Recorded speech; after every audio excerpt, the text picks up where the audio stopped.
Bienvenidos a todos y todas a nuestro ciclo de coloquios, a una nueva versión del ciclo de coloquios, a nuestro ciclo de coloquios del IES, en conjunto con la Facultad de Ciencias de la Universidad de Chile, ¿verdad? Del ciclo de coloquio Ciencia Política, Política Pública y Relaciones. Esta es la tercera sesión donde nos acompaña Andrés Monares, ¿ya? Andrés Monares nos va a presentar la política de la universidad apolítica, ¿ya? Una conversación ciudadana y académica pendiente. Antes de presentarlos, quiero darle las gracias a Andrés y María y Ernesto, quienes nos van a acompañar el día de hoy, ¿ya? La dinámica va a ser que Andrés va a hablar aproximadamente 30 minutos. Después tenemos la discusión por parte de María y de Ernesto, ¿verdad? 12 minutos cada uno. Después Andrés va a dar su contrarrespuesta, entre comillas, ¿ya? De lo que planteen ellos dos. Y después vamos a abrir los micrófonos al público para que sea una conversación, para que deje de ser una conversación pendiente. Bien. Bueno, nuestro presentador de hoy, Andrés Monares, es antropólogo de la Universidad Austral, profesor en el área de estudios transdisciplinarios para las ingenierías y las ciencias, ethics, de la Escuela de Ingeniería y Ciencias de la Universidad de Chile. Se dedica a investigar desde una perspectiva crítica y latinoamericana las influencias religiosas en la ilustración y la modernidad, en especial la economía capitalista del mercado y el neoliberalismo. Y es importante mencionar que acaba de salir la segunda edición de su libro Oikonomía, en Economía Moderna, Economías. En cuanto a María Torres, una de las panelistas, es licenciada en Lengua y Literatura Hispánica, doctora en Filosofía, en Estética y Teoría del Arte, magíster en Estética y Teoría del Arte. Ambos grados fueron otorgados por la Universidad de Chile. Trabaja en el área de argumentación y el discurso. En su tesis doctoral abordó la categoría barroca del ingenio, a partir de la cual investigó acerca de las estrategias discursivas médico-filosóficas de los siglos XVI, XVII y XVIII, utilizadas para comprender la formación de las características individuales y su relación con la vida en sociedad. Parte de esa investigación pasó por los proyectos educativos institucionalizantes, con los cuales se intentó en Europa, en el siglo XIX en Latinoamérica, materializar las ideas de vida en sociedad y formación individual. En cuanto a Ernesto San Martín, es ingeniero civil matemático de la Universidad de Chile, es doctor en estadística de la Universidad Católica de Lovaina, actualmente es profesor titular de la Universidad Católica de Chile y director de nuestro laboratorio interdisciplinario de estadística social, LIES. Sus intereses de investigación se centran en problemas de identificación, modelos psicométricos, efectividad escolar, modelos de valor agregado, métodos de asignaciones parlamentarias y sistemas electorales, causalidad en ciencias sociales y evaluación de políticas públicas, entre otras áreas de investigación. Estos son nuestros panelistas de hoy, así que aprovechemos el conocimiento que tienen, aprovechemos de hacerles todas las preguntas que tengamos. Así que, Andrés, te dejo libre para que compartas pantalla, micrófono y comencemos. Así que muchas gracias. Bueno, obviamente la típica pregunta, ¿se escucha? Ya. ICB, la otra es la ICB. Ya, es lo que se ve, no es tan grato, pero bueno, es lo que hay nomás. Agradecer la invitación y celebrar la iniciativa. Aunque parezca que este tipo de iniciativas, sobre todo inter o transdisciplinarias, no se dan mucho en la universidad actual. Así que con mayor razón es una buena cosa que se haga. Bueno, a mí me invitaron a hablar a este coloquio sobre ciencia, política, políticas públicas, qué relaciones, que en esta tercera conversación, yo tengo que hacer ciertas aclaraciones antes, porque hablarles la política de la universidad apolítica, en el sentido de, a mí a veces me da como vergüenza hablar ciertas cosas, pero hablar de que la universidad, la ciencia, la academia es apolítica es algo que no tiene mucho sentido y de hecho la reunión pasada quedó más que claro, de hecho muy didácticamente claro. Pero el punto es que es la parte de abajo la que me interesa, esta conversación ciudadana y académica pendiente, porque desde mi perspectiva, yo entré a los 17 años a la universidad y después he trabajado en la universidad hasta el día de hoy, más de la mitad de mi vida he estado ligado a la universidad, pero nunca he olvidado, y no me parece que haya que olvidar de que además yo soy un ciudadano de este país, que tiene un trabajo específico. Y en ese sentido me siento más identificado con la conversación ciudadana que con la académica. De hecho, yo soy profesor, burocráticamente hablando, y no académico. Y pendiente porque después de la dictadura, como más adelante voy a hablar, nos fuimos como por un tubo, pareciera, no había muchas cosas que preguntarse, y creo que sí hay muchas cosas que preguntarse, que conversar, de hecho. Y me alegra y me gustaría, y tengo la esperanza, que en la Asamblea Constituyente la educación superior y puntualmente la universidad sea un tema. Entonces, ¿de qué vamos a conversar hoy día? Traje 4 puntos. El primero es el mito de así con cursiva, ¿no? La naturaleza humana económica. Ya que existe una naturaleza humana, es cuestionable que sea además económica, ¿para qué hablar? En segundo lugar, la ciencia apolítica de la naturaleza humana, no es otra que la economía, la ciencia económica. Y después de esa base, donde quiero exponer algunas cosas de hecho de economía y del proceso chileno por el cual, a mi modo de ver, se explica la universidad actual, hablar de que la universidad obviamente es fruto de un proyecto político, pero que curiosamente se dice que es apolítico. Y voy a compartir con ustedes un listado no exhaustivo, como dice ahí, de cosas que me parece que son buenas, que debamos conversar. Y hago hincapié en lo de exhaustivo. Y luego unas palabras finales que son políticas, por supuesto.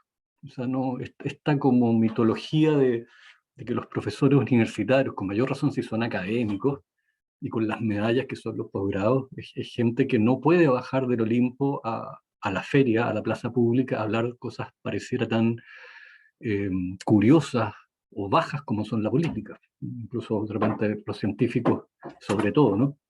La gente del área de las ciencias naturales como que casi pide perdón para decir una opinión política, cosa que me parece no al lugar, de partida, insisto, por el hecho que somos ciudadanos, en primer lugar. Entonces, lo primero entonces es el mito de la naturaleza humana económica, y tenemos que hablar, obviamente, partir con el señor que inventó este cuento, que no es que lo haya desarrollado él, pero como en todas las disciplinas es el gran sintetizador, ¿no? Que es Adam Smith. Y muchos de ustedes lo más probable es que ubiquen esta cita. Yo corté la parte del cervecero, el panadero y el carnicero, pero básicamente la explicación, Smith, como todos sus contemporáneos sabían y creían, era un empirista. Es decir, él cuando está hablando de que necesitamos la ayuda de los demás para vivir en sociedad, los humanos, y esa ayuda nunca la vamos a encontrar apelando a la benevolencia o al altruismo de los demás, sino que tenemos que hacerles ver que les conviene ayudarnos. La sociedad toda se estructura, por lo tanto, a partir del egoísmo, y lo dice un filósofo moral. No, Smith obviamente no fue economista, la economía como carrera, entre comillas, o disciplina de estudio no existía en el siglo XVIII, pero además yo creo que es una de las grandes pérdidas que ha tenido la economía, que no es ni una ciencia social, ni es filosofía moral. Entonces, básicamente, toda la sociedad se construye en base al egoísmo. Por lo tanto, de hecho, lo que hay que fomentar es el egoísmo. ¿Para qué? Para que se produzca la riqueza de la nación. Es una cosa bastante extraña. En términos morales, lo que Smith está diciendo, y lo sabe, está hablando del vicio. Entonces, al momento de hoy, es bastante contradictorio que las universidades, incluso con mayor razón públicas, tengan un ramo obligatorio donde a los alumnos se les enseña el vicio, con harta matemática, pero finalmente el vicio. Ahora, salvemos a Smith. Él no propugnaba el vicio, pero entendía desde su religión que el vicio campea en la humanidad. Pero no es que para él el vicio y la virtud son dos cosas absolutamente diferentes. Smith estaría muy enojado de lo que hacen los profesores ortodoxos de economía actualmente, que se supone que hablan en su nombre y dicen que vicio y virtud son lo mismo, o que no habría diferencia que sea importante, puesto que sencillamente se maximiza. Algunos otros ejemplos, un contemporáneo de Smith, Hume, un gran filósofo escocés, y lo dice sin ningún temor: la avaricia o el deseo de ganancia es una pasión universal. Y cuando hablamos de universales, en todo tiempo, en todo lugar y sobre todas las personas, ninguno de nosotros escapa al sentimiento de avaricia, que hoy día técnicamente en bonito se dice maximización. Tenemos que entender por qué hay tanta coherencia en lo que dicen los autores, y es a partir de la religión. Malamente nosotros, en general, se nos ha enseñado que el siglo XVIII ya estaba lejos esa fiebre religiosa que fue la Reforma Protestante, y para qué decir esa siesta religiosa que fue la Edad Media. Pero cuando uno ve los autores y sabe un poquito más de historia y la toma más en serio, entiende que el siglo XVIII es igual de religioso. Lo que pasa es que ya no hay guerras religiosas. El conflicto se ha trasladado a la filosofía, en lo que es el movimiento de la Ilustración. Y una última cita de Jeremy Bentham, que para mí es muy importante en términos económicos, pero dentro de la historia económica no se le considera mucho. Para mí, lejos, él inventa, por ejemplo, la función de utilidad. Y a esta altura, él ya no habla de una naturaleza egoísta, sino habla de el interés propio. Y el interés propio para él es evidente que campea y se impone en cualquier relación social. El yo lo es todo, dice él. Y fíjense en esa frase, por favor. Es una excelente definición de individualismo, la mejor que he encontrado, al menos yo. Todas las cosas juntas, agregadas a todas las personas, frente al yo, no valen nada.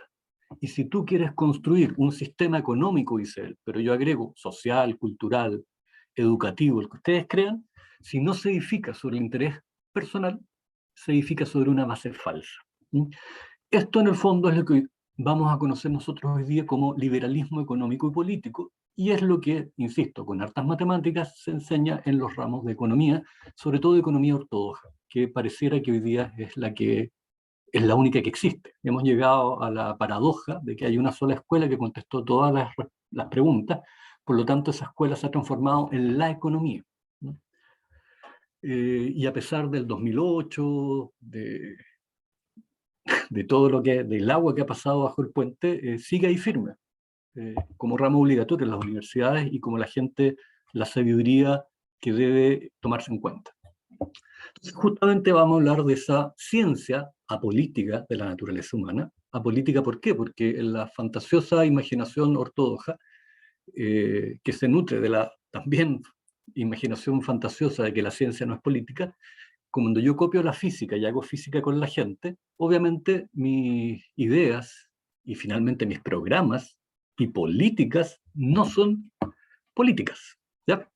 Ahora, obviamente cuando uno no sabe lo que hace, no sabe que está equivocado, pero ese es otro tema.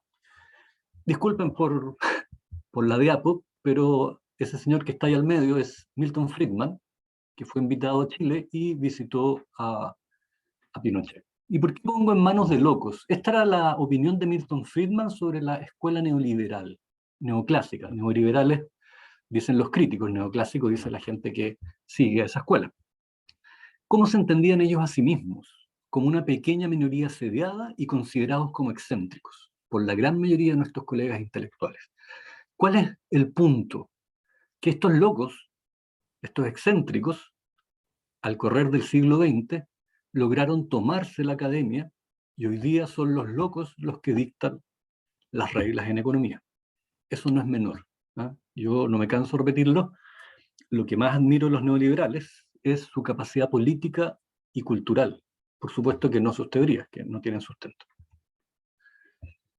Vamos con una cita de Sergio de Castro para entender cómo ven ellos mismos su tarea dentro de la dictadura cívico-militar.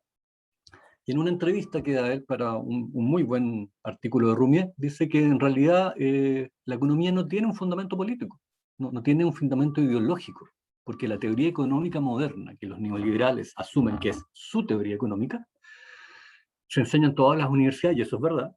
O sea, si ustedes ven el programa de introducción a la economía, no sé cómo se llamará, Economía 1 en la Católica, en Bochef, donde trabajamos nosotros, en la Adolfo Ibáñez, donde quieran, las diferencias de programa son mínimas. Ahora, Eso no quiere decir que sea apolítica, que sea neutral, que sea objetiva y que la economía sea una ciencia.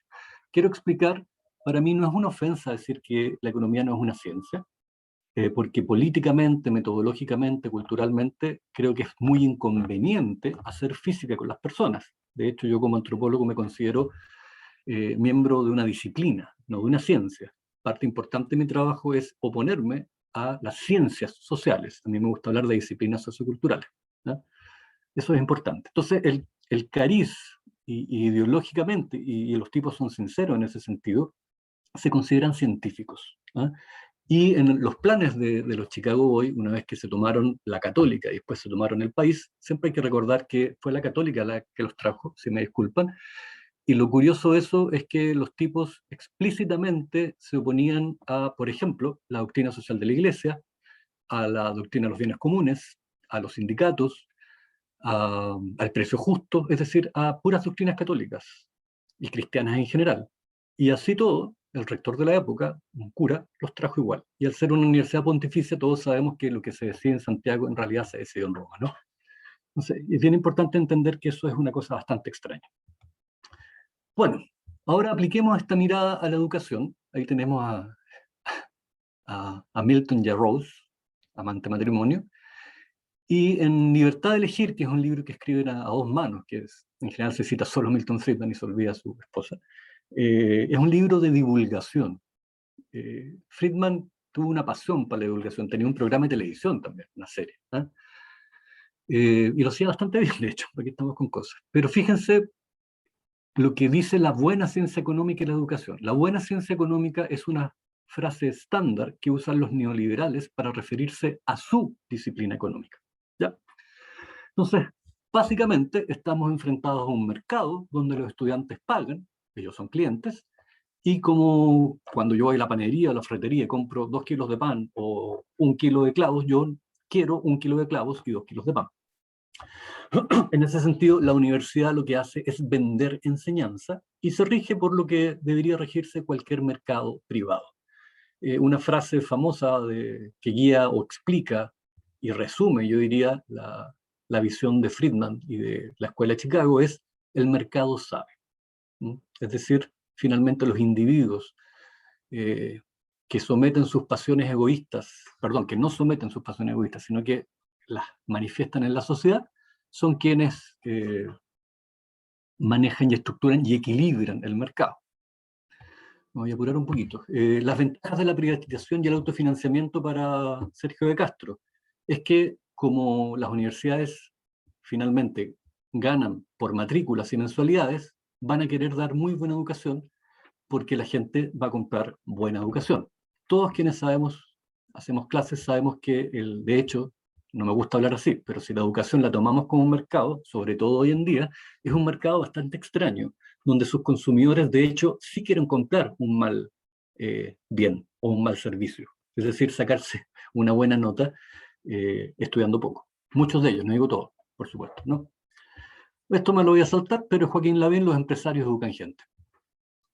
Vamos a una cosa que ya me va a importar más, que es cuando toda esta visión teórica, insisto, teórica, sin sustento empírico, fantasiosa, mitológica, se transforma en política. Y podemos decir que esta modernización de corte neoliberal da en Chile lugar a un cambio cultural. Chile no es el mismo Chile después de la dictadura cívico-militar.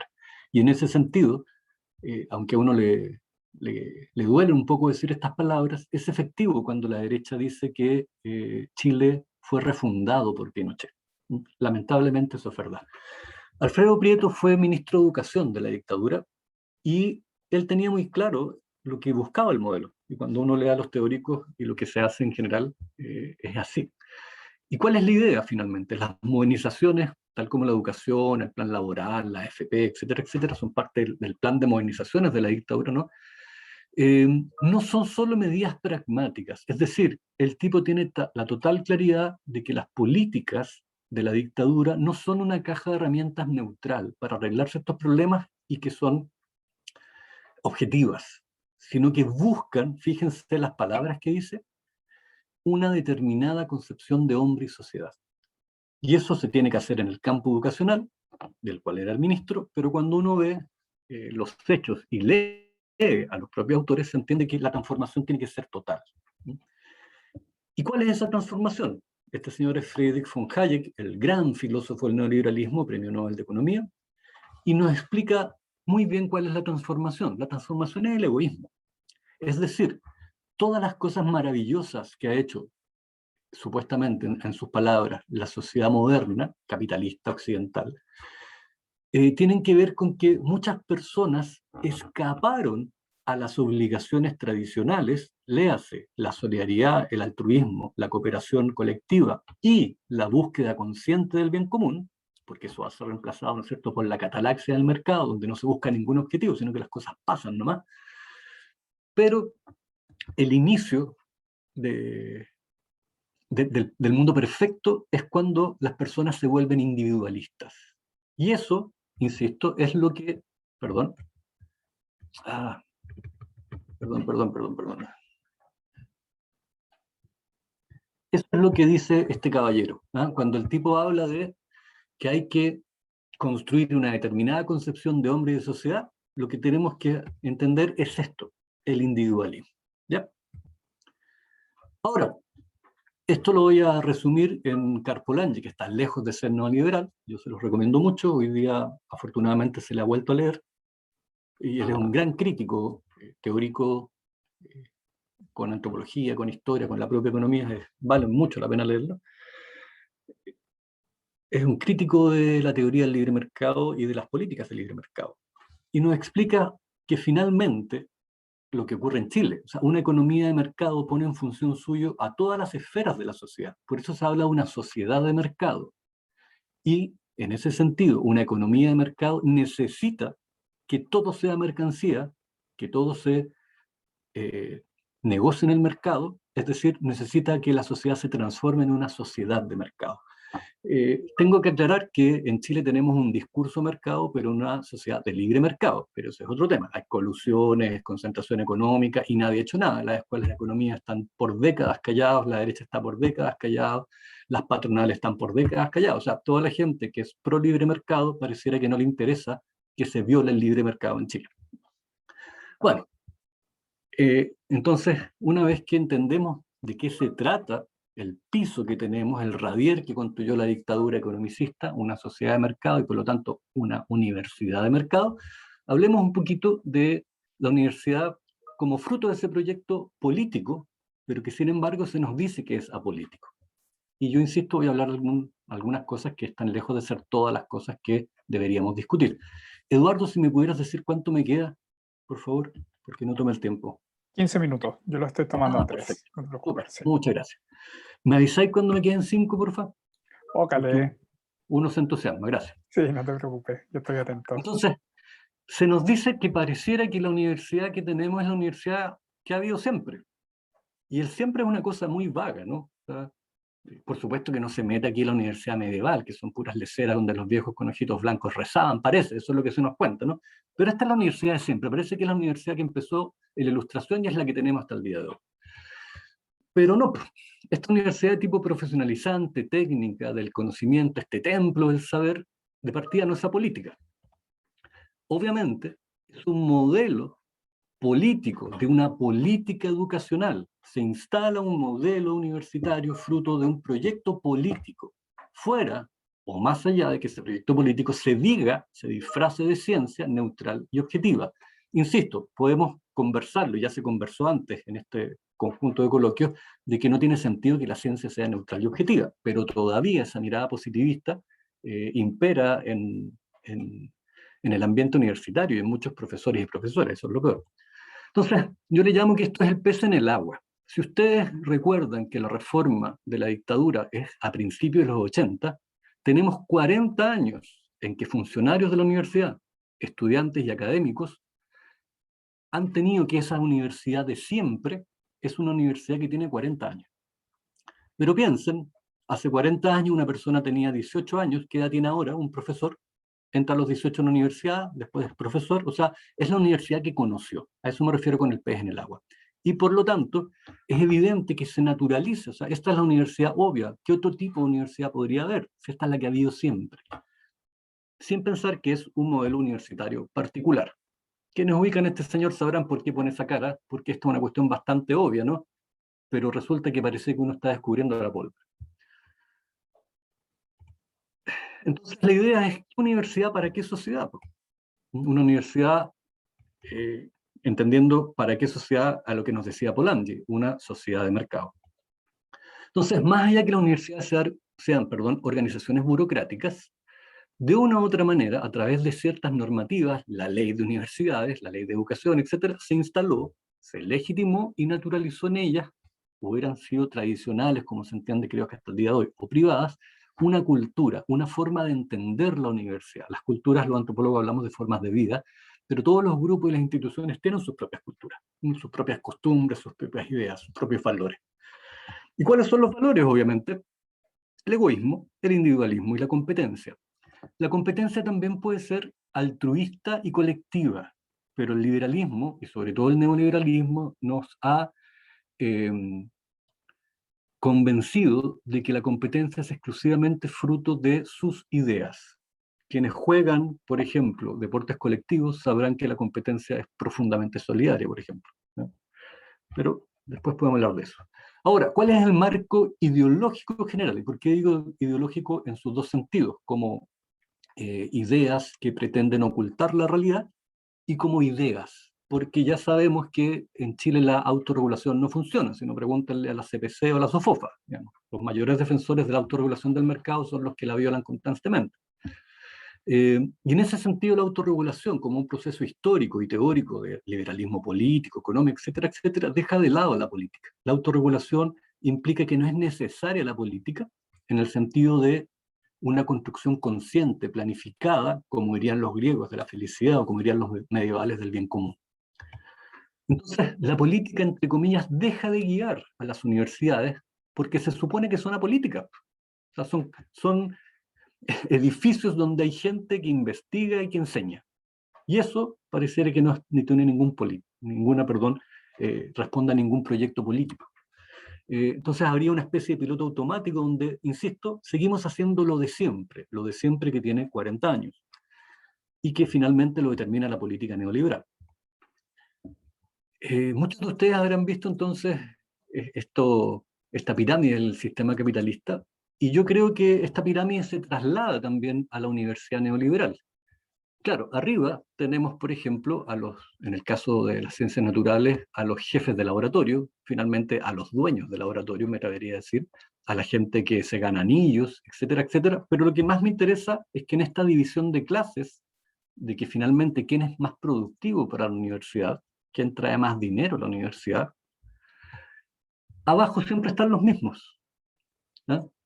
La clase trabajadora que sostiene la burguesía, por así decirlo, se replica en la universidad porque esas personas que no tienen títulos universitarios, por lo tanto que tienen peores trabajos, son aquellos que pagan los impuestos que permiten las becas de posgrado o los proyectos de investigación. Y cuando hablamos de impuestos, un dato no menor.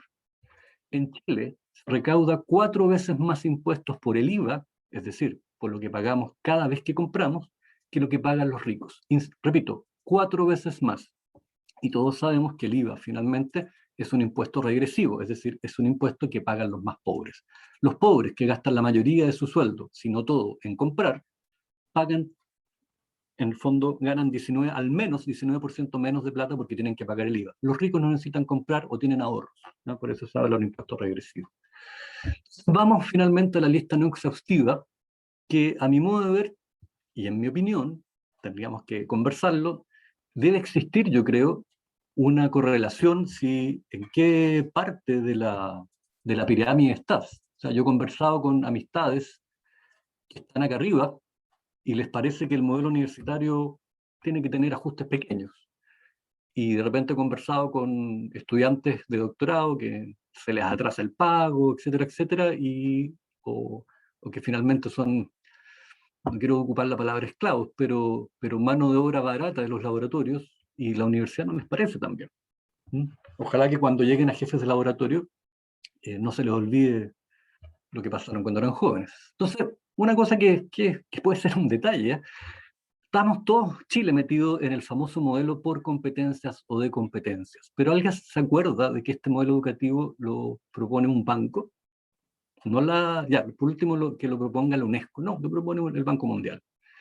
Y no sé si alguien se acuerda si en algún momento las universidades serias, porque hay universidades que no lo son, estudiaron, llamaron a sus facultades de pedagogía, etcétera, a sus investigadores e investigadoras a consultar si nos convenía este modelo o no. Que yo me acuerde, no. ¿Ah? Los famosos papers. ¿Cuántos leen los papers? En una publicación que leía decía que un paper en promedio es leído por 10 personas. Y los papers llevan incentivos. O sea, en algunas universidades se paga por paper escrito dependiendo de la revista, porque hay revistas buenas y súper buenas y hiper requete contra buenas, ¿no? Es una cosa, es como los cascos de las construcciones. ¿Ya? Yo nací con los cascos blancos y los amarillos, ahora hay hasta unos cascos dorados por ahí. La idea es dividir la cosa y separarse, ¿no? Ahora, esta tanta producción de conocimiento, hablando a nivel latinoamericano, en los últimos años tú hablas con argentinos, brasileños, y todos te hablan, oye, qué productivos son los académicos chilenos. Pero la pregunta es, ¿para quién investigamos y escribimos? ¿Para qué? ¿Y qué se puede decir en el formato? Quizás esta última pregunta es mucho más atingente a las disciplinas socioculturales y las humanidades. ¿Mm? Bueno, los posgrados, ¿con qué fin nos hiperespecializamos? No, por favor, no quiero rechazar la especialización, de ninguna manera, es necesaria, pero creo que hay que preguntárselo. Finalmente, esta búsqueda de posgrado, cuando yo me meto en un magíster porque sé que voy a estar en un laboratorio, voy a trabajar en un equipo con tal persona, y me está pagando los chilenos, y los chilenos más pobres, eh, ¿estoy construyendo mi carrera personal o estoy construyendo un ámbito que obviamente es personal, pero me va a permitir trabajar por el resto de mis compatriotas? Y por Ando que supuesto, te quedan 5 minutos, perdón, ya, que me dijiste que te avisara. sí, gracias. Por supuesto, una pregunta, perdón, una pregunta importante, un punto importante. La especialización no es lo mismo que la atomización del saber. Me voy a apurar. Bueno, enseñar o ganar plata. Ganar plata está muy bien, ¿eh? Yo no tengo ningún problema, pero recuerden que también en algunas universidades por enseñar se dan incentivos monetarios. Y a mí me pareció muy extraño. Y tenemos también profesores que no les gusta enseñar, porque además ganas más dinero en los proyectos y en asesoría. También nos podemos preguntar si los doctores, porque es tan importante ahora que las universidades, los rankings tengan doctores, enseñan mejor, y si estamos informando, formando. No voy a saltar el imperio académico, pero básicamente tiene que ver con que la universidad está hecha para los académicos, tal como los hospitales están organizados para los médicos. Ahí es un ejemplo que quizás lo podemos ver después. En una universidad los profesores se subieron un sueldo para tener sueldos de mercado, no sé qué será eso si son académicos. Bueno, los rankings, hay que contar cosas, hay que contar doctores, hay que contar patentes, hay que contar papers, hay que contar proyectos. ¿Mm?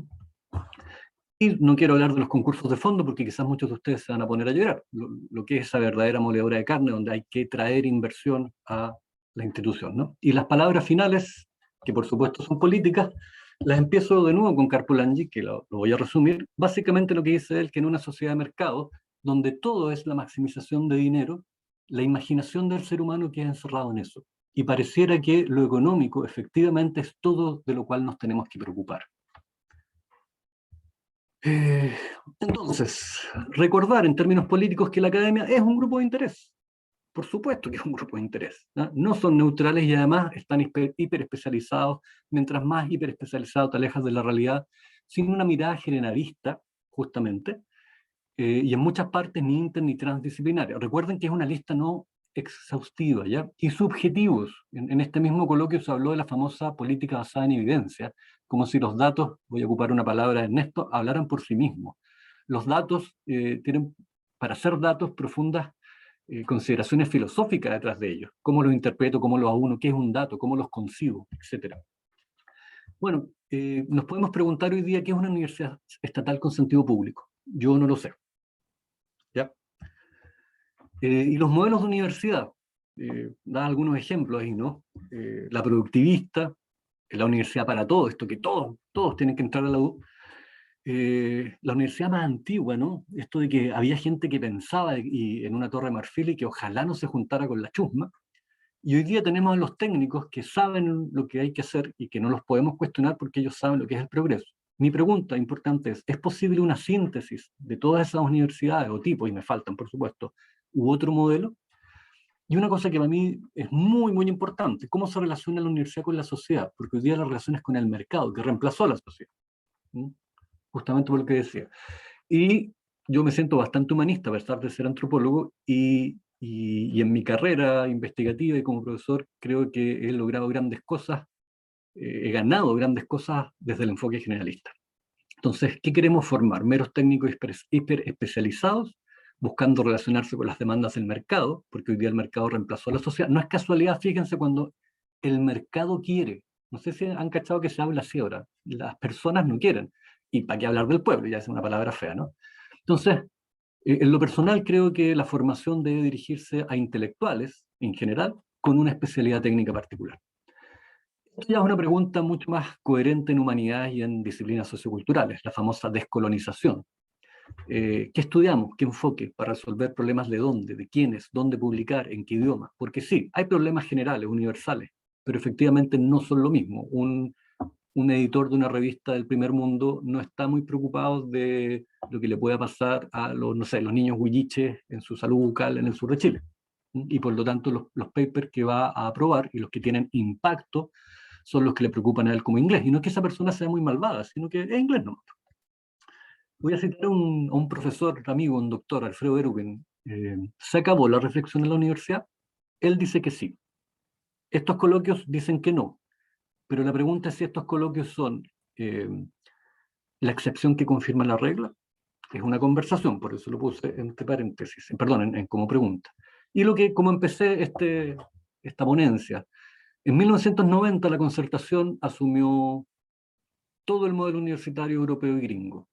Nada se conversó, nos metimos en la productividad, en los proyectos, en los papers, no miramos a las universidades estaduales brasileñas ni a las federales nacionales argentinas, porque Chile era, se recuerdan, era un palacio en medio de una población callampa. Entonces, obviamente, uno tenía que relacionarse con los otros palacios, no con los vecinos de la población callampa. Yo creo y espero que la discusión constituyente tome el tema de la educación superior y de la universidad.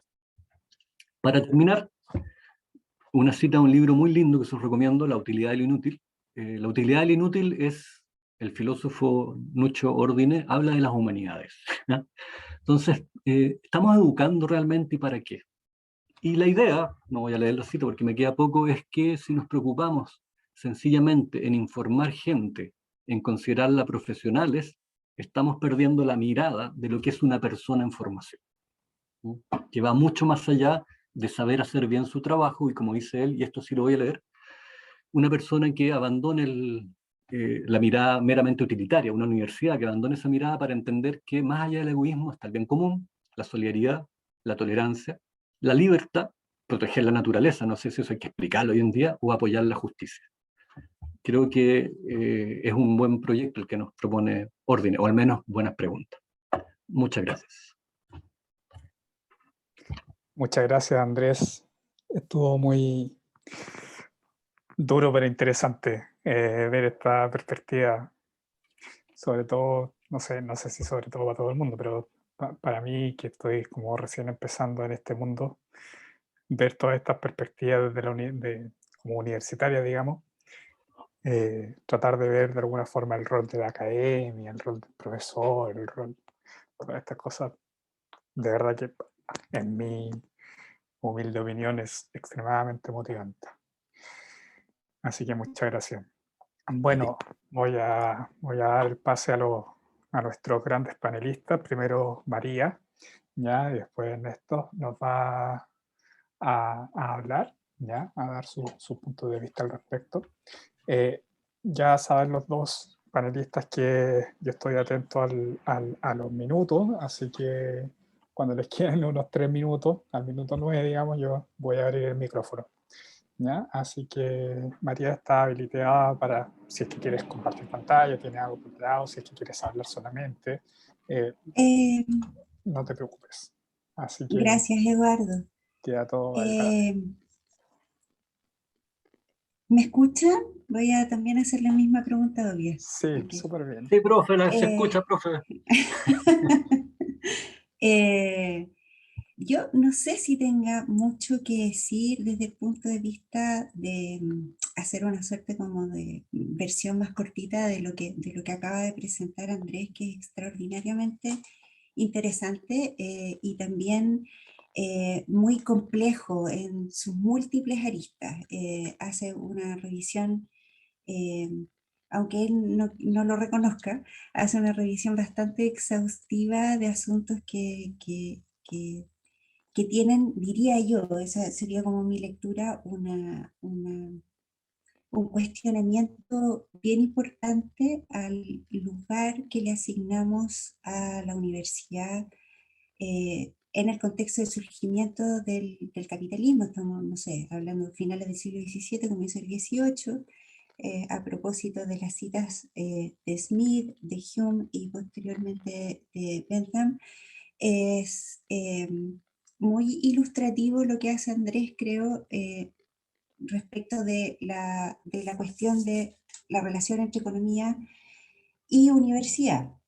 Por supuesto, se ha escrito bastante sobre esto, sobre el impacto que tiene la formación universitaria y en la comprensión del el negocio universitario los últimos 40 años en Occidente, a propósito del caso chileno.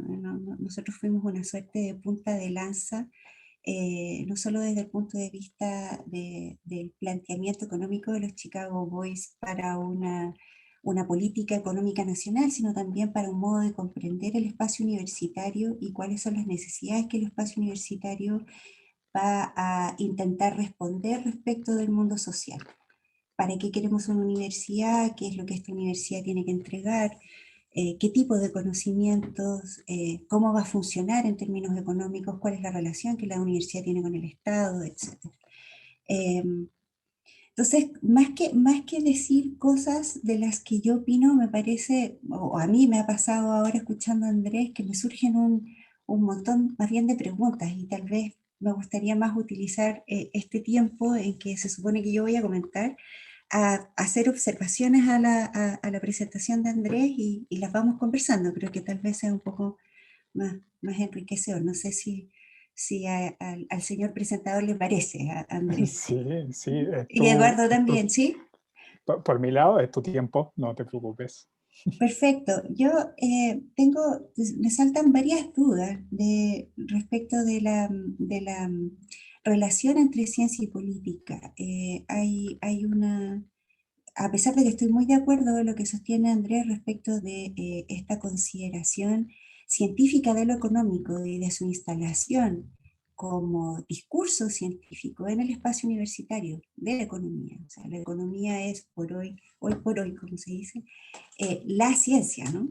Eh, es muy bonito en ese sentido, a propósito de la ciencia política de la naturaleza humana, ver hasta qué punto mucho de lo que el señor Friedman señalaba tiene un carácter un poco religioso y tal vez hay una imagen o una metáfora muy bonita también en el hecho de que se instalara en la Universidad Católica, ¿no?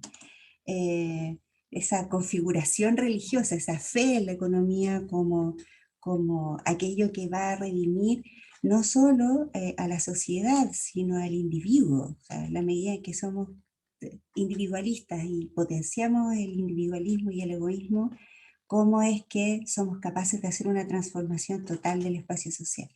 Eso es bien interesante.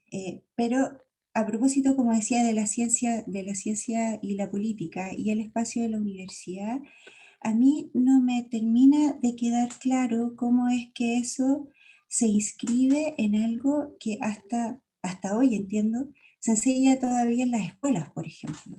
Eh, que el hombre es un animal político y que nuestra manera de estar en sociedad no es una manera económica en el sentido capitalista, sino que es una manera de estar político. Tal vez hay una confusión hoy día muy instalada y muy naturalizada respecto de confundir la economía con el capitalismo. Eh, la economía, la oikonomía, como decían los griegos, es una manera de administración de lo vivo, más ideológico desde el punto de vista de una tendencia como lo sería el capitalismo, como lo sería el socialismo o algo así. Pero hemos aprendido nosotros, y yo creo que cada uno de nosotros de quienes estamos presentes acá, entendemos lo económico como el capitalismo, como un sinónimo de capitalismo. Tal vez haya que cuestionar eso. Entonces, yo le preguntaría a Andrés, en primer lugar, se me fue Andrés, no lo veo, está por ahí. Ahí está. Le preguntaría precisamente eso, ¿qué pasa con esa comprensión del espacio político que todavía sigue extraordinariamente arraigada en nuestros modos de enseñanza y para la cual, para esa enseñanza, sigue siendo importante la cuestión de la universidad como un problema que tenemos que resolver? Yo estoy de acuerdo contigo, Andrés, en que pareciera que hemos dejado de pensar la universidad, hemos dejado de reflexionar acerca del lugar que ocupa la universidad y su relación con el Estado. Sin embargo, no sé si muy a propósito de los movimientos sociales, sin duda, y espero igual contigo que lo sea a propósito de la constituyente, del trabajo de los constituyentes, se ha vuelto un tema importante el discutir qué es lo que esperamos de la universidad. Nosotros como ciudadanos, el Estado en su relación con la universidad, por otras razones me toca trabajar con programas de estudio y con currículum y he visto en los últimos años un intento, a veces un poco boicoteado, pero un intento importante, por ejemplo, por transformar los planes educativos y establecer algo así como una cadena de pasos que conduzcan a los estudiantes en Chile al desarrollo universitario. Es decir, la universidad sigue teniendo una carga, un peso importante y sigue constituyéndose como un horizonte al cual aspiramos, ¿sí? Y del cual también esperamos transformaciones importantes. Yo diría, a propósito de lo que te estoy preguntando, y le agregaría como un dato, por ejemplo, la configuración en la constituyente de constituyentes que tienen carreras universitarias, aun cuando se suponía que en esta constituyente la mayor parte iba a provenir, por ejemplo, de organizaciones sociales, sino de los partidos políticos siguen las organizaciones sociales. Sin embargo, hay una voluntad del ciudadano por buscar a aquel que tiene una preparación universitaria. O sea, no cualquiera puede hablar de nuestros temas, de nuestros asuntos, de aquello que se supone que nos interesa. O sea, la universidad sigue siendo aquello a lo que aspiramos, ¿no?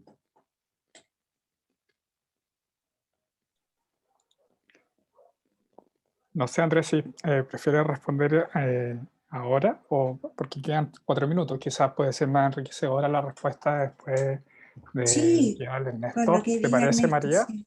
Me ¿Sí? parece, absolutamente, sí. Ok, muchas gracias. Estimadísimo profesor, es su turno. Así que tiene 12 minutos desde ahora en adelante para poder explayar sus ideas. Ya déjame poner por favor el cronómetro, porque si me puedo concentrar correctamente. Ya, muchas gracias Andrés, una conversación que hemos tenido muchas veces con Andrés, así que yo quería intentar mostrar la gravedad de la situación. Y cuando escribí aquí en mi papel gravedad de la situación, algo que pesa, que realmente es grave.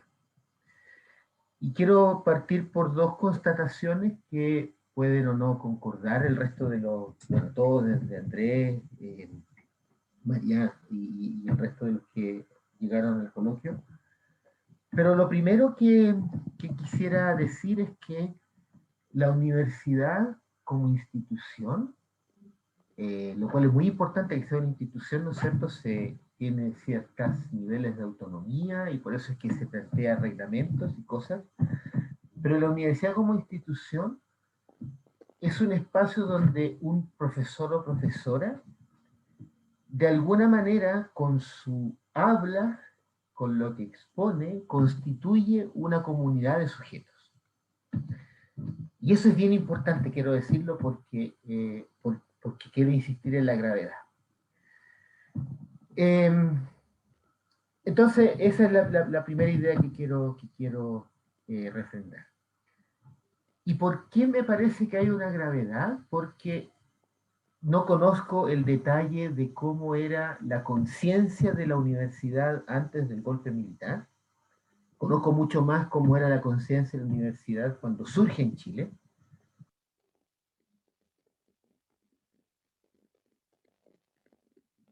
Se muteó el Se muteó, micrófono. se muteó. Me muteé los discursos inaugurales de la universidad, pero es importante no minimizar, sino al contrario, exagerar incluso el hecho de que la universidad fue intervenida.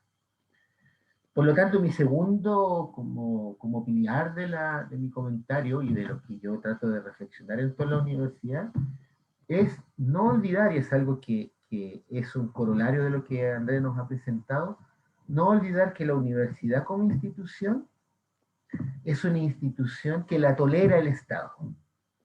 Porque el Estado hace una ley y esta existe hasta que el Estado la interviene.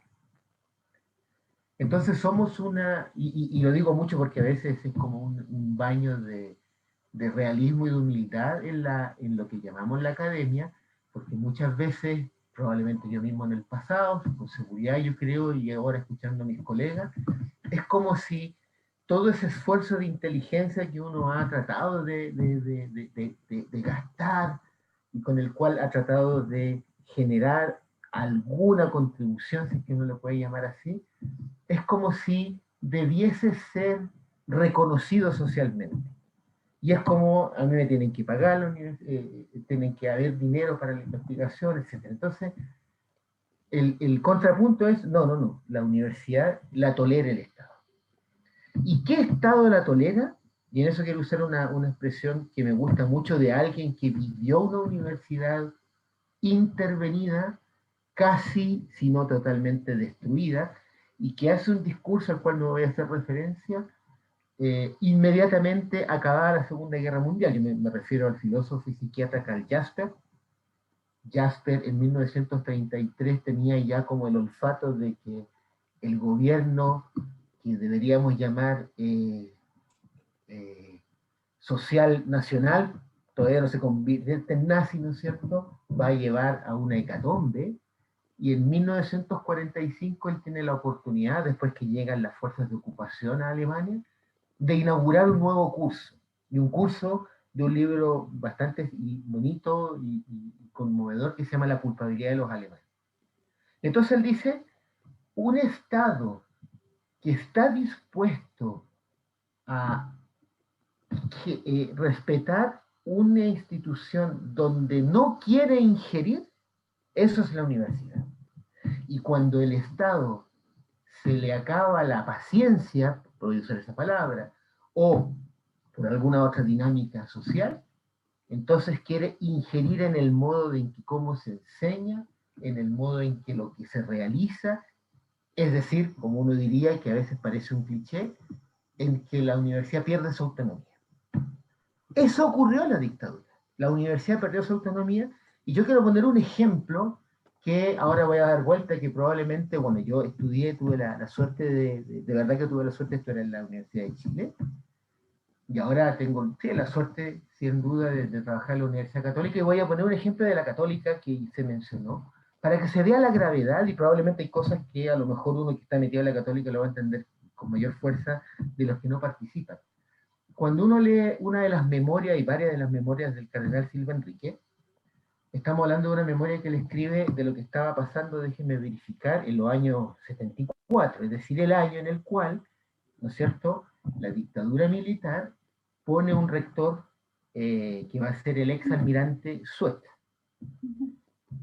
Y Silva Enrique es el gran canciller. Así se organiza nuestra universidad en términos institucionales, por eso insistí en la institución. Hay una institución y esta institución se organiza de esa manera. Llega el rector, y este rector lo que quiere hacer es generar una dirección de personal, que hoy día existe la dirección de personal. Y la dirección de personal, él, cuenta el cardenal, quiere nombrar a alguien que va a tener la potestad de expulsar a todos los profesores, profesoras que le parezcan expulsables y de revisar todas las contrataciones. ¿Qué es lo que hace el cardenal? Trata de evitar que el rector, como gran canciller, haga ese cambio administrativo, diríamos, podría ser una tontería. Y ahí se arregla con uno de los vicerrectores, qué sé yo, pero ocurre que el vicerrector de otra dependencia de la universidad se casó, se fue de luna de miel, y en la ausencia del vicerrector, entonces el rector genera esta institución. Y el cardenal va y, bueno, pelotado dice, ¿qué pasó aquí? ¿No? Y el rector Suer insiste en que ese va a ser el modo en que ahora se va a...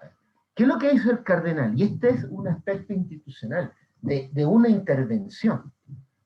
Renuncia a la gran cancillería. Y esto ya en el lenguaje intra-Universidad Católica, la relación que se supone institucionalmente existente en la Universidad Católica y la Iglesia queda en un momento completamente rota. O sea, a ese extremo llegó la intervención. Entonces, junto las cosas. Un profesor, profesora que enseña en la universidad, lo que hace es constituir una comunidad de sujetos, con su discurso, con lo que está intentando transmitir. Es una institución donde el Estado que tolera que haya al menos un lugar donde se busque la verdad, como dice el mismo Jasper, ¿no es cierto? Y que donde el poder no tenga la injerencia, o me gusta mucho la expresión de Hannah Arendt, que la escribe a propósito de las primeras huelgas estudiantiles que ocurren en Estados Unidos a finales de los 60, dice, la universidad es el único lugar, decía ella, y yo todavía lo quiero creer, y ya voy a mi punto, donde el poder no tiene la última palabra. Es que estoy liberado del poder político. Entonces uno dice, y aquí retomamos lo que Andrés recuerda y lo que nos habló la última vez, ¿no es cierto?, Rodrigo Medel. Claro, uno dice, pero evidentemente en la universidad, la enseñanza, la investigación y todo lo que se hace, de alguna manera está correlacionado con lo que ocurre políticamente. Sería no entender cómo funciona una sociedad, o cómo funciona por lo menos Santiago, por último, por decirlo así más localmente, si uno niega eso. Y ese no es el punto. El punto es, y aquí va mi énfasis de por qué esto es tan grave, de que son los profesoras y las profesoras quienes tienen la responsabilidad de poder demostrar que una vez que terminó la dictadura militar, ya no se ven constreñidos ni forzados políticamente a constituir una comunidad de sujetos de acuerdo a lo que el poder de turno, que es el poder político estatal, quiere. Y eso nosotros no los hemos hecho después de 40 años. Por eso es grave la situación. O sea, es más que una suerte como de ceguera y de decir, bueno, perdón la expresión, mala cueva, digamos, hubo dictadura, se acabó y ahora seguimos haciendo, y eso tiene mucha, digamos, uso la expresión de, vamos a hacerlo de siempre, sin tener el coraje, darse el tiempo, que eso es lo que deberíamos exigirnos y exigirle a los profesores y profesoras universitarios, de cómo ha ido evolucionando. Entonces, creemos, y ese es el gran problema, de que la universidad estuvo inmune. Y cuando decimos eso, entonces hacemos una separación entre lo administrativo y lo que se supone uno hace de motu propio, porque yo soy un investigador, soy un científico, hago las cosas. Y cuando hago eso, inmediatamente, ¿no es cierto?, a pesar que todo lo administrativo es, en principio, aburrido, gastador de tiempo, mino la primera pilar que tiene la universidad, que es que la administración tiene que ver con la autonomía que la universidad se realiza a sí misma en cuanto a los reglamentos, las promociones, etc. Entonces, en eso consiste la ceguera, que hemos matado un pilar. Y el segundo es que, por no darnos cuenta de la gravedad de la situación, es decir, por no haber invertido, como lo hizo Jasper, ¿no es cierto? Inmediatamente terminada la guerra, y él dice, incluso con un gobierno militar y autoritario, que era los gobiernos de la ocupación, después que cae el nazismo, dice, a pesar de eso, yo tengo que hacer un curso. Y la única manera que tenemos que, y dice, y le dice a los estudiantes, ustedes creen que a lo mejor aquí las cosas como que no han cambiado, y que lo único que ocurrió fue que los profesores que antes hacían propaganda política del nacionalsocialismo, hoy día se han quedado callados porque las circunstancias cambiaron, y ahora vienen los nuevos que van a hablar de otra propaganda. Dice, cuando eso ocurre es porque no ha habido un cambio de actitud y de pensamiento en los profesores y en las profesoras. Entonces, para mí, y con eso voy a terminar, la gravedad de la situación, que está manifiesta hasta donde puedo saber, porque yo estudié en la Católica, estudié en la Chile, trabajo en la Católica, nunca vi que hubo una jornada de reflexión de saber cuán dañada había quedado la esencia de la universidad. Y si nunca las hubo, probablemente las hubo, y si nunca las hubo, entonces estamos en una situación todavía en la cual los profesores y las profesoras no pueden demostrar la independencia que hay con respecto al poder. Y lo que ha hecho Andrés, ¿no es cierto?, es recordarnos que en este contexto nuestro, el poder se manifiesta en relación a los aspectos económicos. Hablamos casi todo, y yo siempre lo he dicho en este tipo de encuentros, cómo uno puede tratar de expresar todas las ideas sin usar los conceptos económicos, competencias, valores, equilibrio, etc. Hablamos con ese ejemplo. Por eso me preocupa, y yo creo que es algo que nos corresponde pagar esta deuda, porque si no, no sé, vamos a la debate. Eso, gracias. Gracias. Bueno, no quise cortar porque ya estaba parando de hablar, quedaba un minuto. Ah, ya. Hay preferencias, ojo. No, porque ocupé los tres minutos, los 3 minutos que le quedaron a María, los traspasé a Andrés. Tu turno. Ya. ¿Cuánto Así que tengo? 10 minutos. ¿Me avisas en la mitad, por favor? A los 5, ok, no hay problema. Espero no ocupar los 10 minutos para que no se preocupen No, en todo caso. no te preocupes. A ver, anotar estas cosas a propósito de lo que decías tú, esta como poesía de que toda la religiosidad Chicago Boy, María, se viene a la católica. Peor aún, porque en el fondo trajeron al fan club equivocado, ¿cachai? Como, o sea, protestante a un mundo católico, pero quizás es más poético aún, ¿ya? A ver, con lo que tú dices, yo tengo dos miradas. En una no estoy tan de acuerdo contigo y en la otra sí, ¿ya? ¿En qué estoy de acuerdo? En que a pesar de la economía y de su fuerza, o sea, en Chile, cuando me acuerdo un profesor de la Católica, de hecho, nos fue a hablar de lo bueno que era la privatización del cobre en la Universidad de Chile, y que Chile ganaba mucho al haber regalado el cobre. Es una cosa súper extraña, ¿no?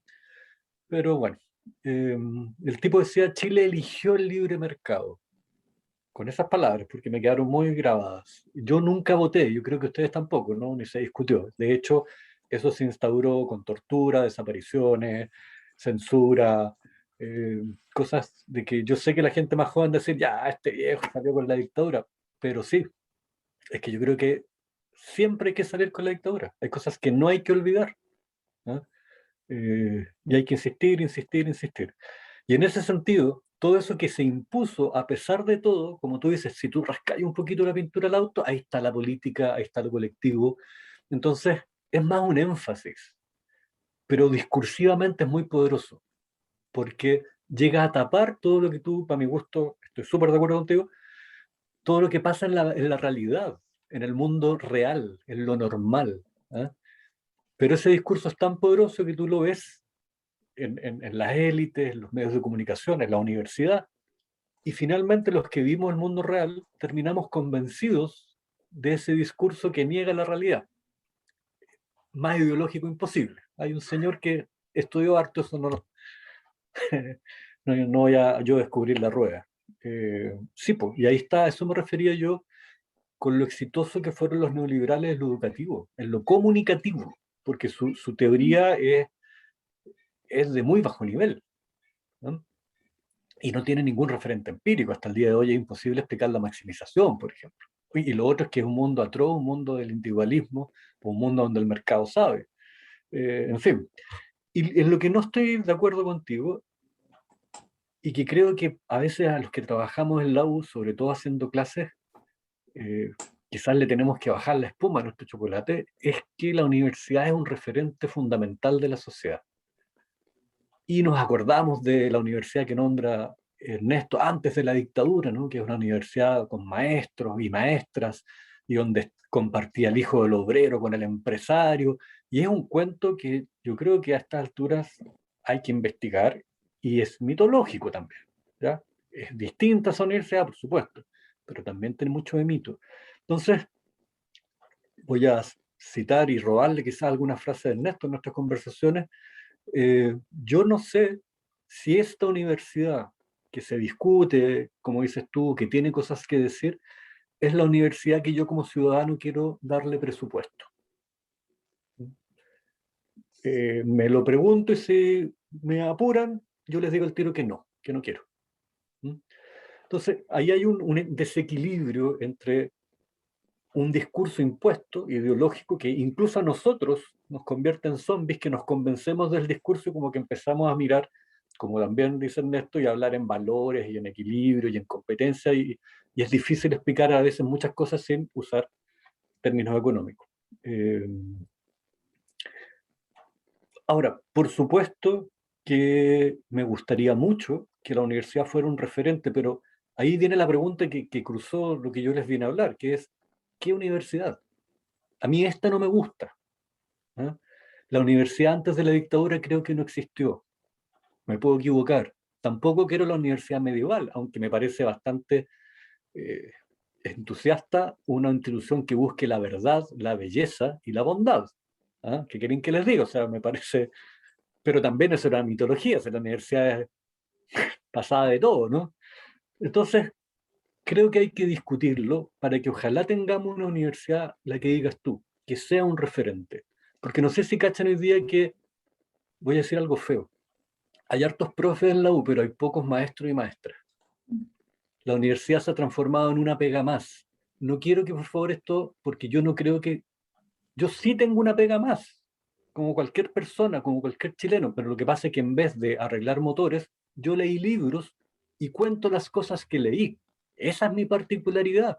Pero yo no soy persona ni moralmente ni intelectualmente superior. Yo por una serie de coincidencias, principalmente por el esfuerzo de mis padres y por la formación, la U era una meta.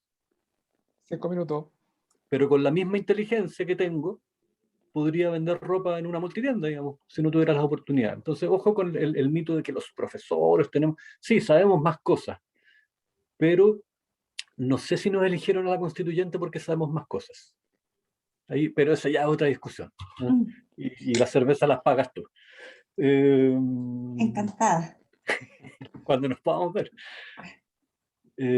Ahora, ojalá que la universidad vuelva a ser importante como debe ser, porque en el fondo es un foro, ojalá autónomo, donde las personas piensen cómo resolver los problemas de este país y cómo guiar teóricamente a las personas en ciertas cosas. Y eso no te hace superior, sino que sencillamente es tan importante como la persona que hace el pan exquisito, rico, esa marraqueta que nos comemos en la mañana calentita.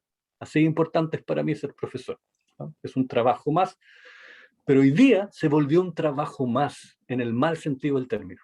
Es como Pedro Picapiedra ahí marcando cuando subo. Sobre Ernesto, en realidad son comentarios, los comentarios. Yo debí aclararlo y me trataba de acordar, pero tontamente no lo anoté, de que yo debo admitir que estoy en una etapa muy oscura de mi visión de la universidad.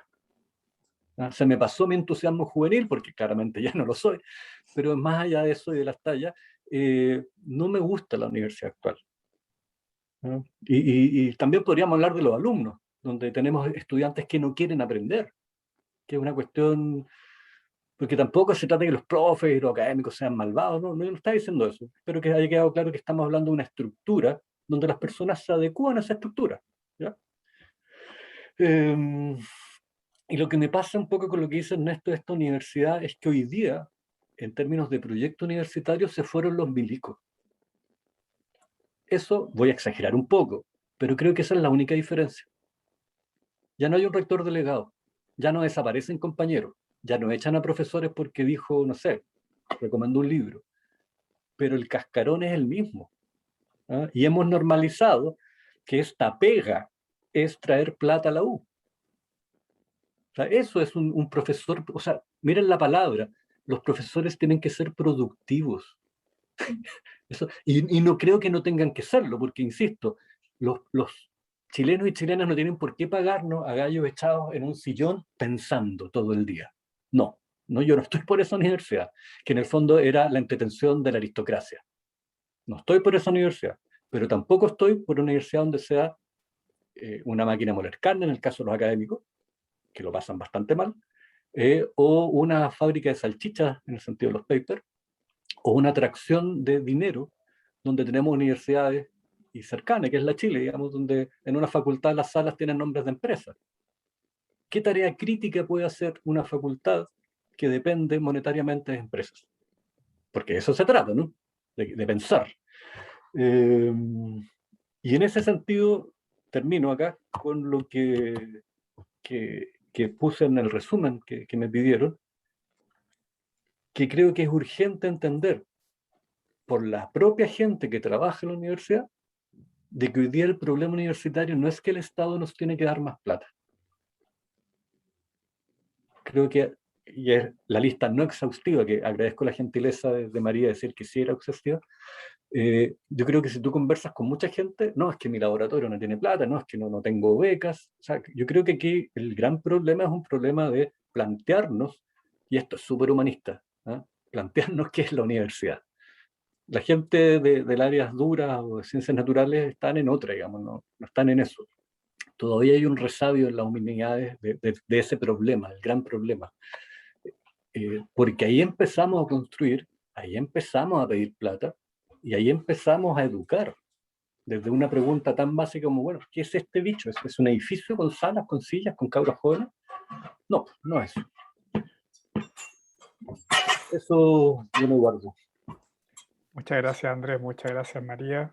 Muchas gracias, Ernesto, por las intervenciones. No sé si alguien del público quiere abrir su micrófono. Pueden levantar la mano si quieren, si es que necesitan decir algo. O, no sé, alguien que quiera hablar. Yo tengo muchas cosas en mi cabeza, pero quiero dar la oportunidad a... Ahí está Claudia Valle. ¿Qué tal, Claudia? ¿Cómo estás? Claudio Contreras, perdón, leí mal. Claudio Contreras. Pues está habilitado para abrir micrófono, así que puede hacerlo. Hola, muchas gracias por la presentación y por la apertura de la discusión, tanto de María como de Ernesto. Tengo una pregunta que si gustan desde un inicio la pueden tirar por la basura. ¿Cuál creen ustedes que es el futuro de la universidad? Hace algunas semanas hablaba con colegas que de cierto modo todos tenemos la misma disyuntiva respecto a cuál debería ser la misión universitaria. En Australia, por ejemplo, están visando a investigadores y académicos extranjeros súper fácil porque básicamente los australianos y australianas ya no se interesan mucho en gastar tiempo estudiando en la universidad.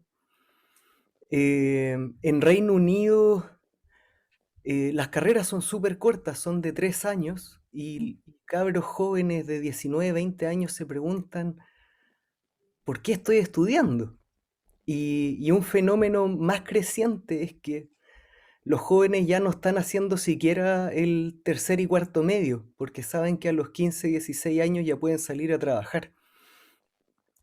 Y además tenemos este fenómeno como de los diplomas Google, que en 1 o 2 semestres ya tienen ciertas capacitaciones. y los pueden agarrar, no sé, Google, Amazon, Netflix, y listo, y ya ponerse a trabajar 20 años. ¿Qué va a pasar con Chile cuando no sé, en 10, 15 años, muchos de los profesionales y quizás la gran masa no vaya a trabajar en las carreras que estudió? Em, Quizás estoy siendo aún más negativo que Andrés, como decía, pero, pero ¿cómo ven ese panorama? ¿Cómo ven ese futuro del concepto de universidad dentro de nuestra sociedad chilena? Puede contestar. María, sí. Ok. Un poco cortito, eh, me quedé pensando en algo que decía Andrés respecto de aquello en lo que parecemos no estar de acuerdo. Yo creo que sí estamos muy de acuerdo. Tal vez no, yo no usé la palabra adecuada y lo pienso a propósito de la pregunta de Claudio, sobre qué es lo que esperamos de la universidad, qué es lo que queremos de la universidad hoy día. Yo no creo que la universidad hoy día sea un referente de nada. Y eso me parece medio espantoso de pensarlo, ¿no? Cuando digo que la universidad se aparece todavía como protagonista, lo digo como protagonista en el mal sentido, en el sentido de una vocación cada vez más grande, y pienso justamente en los casos que está citando Claudio en su pregunta ahora.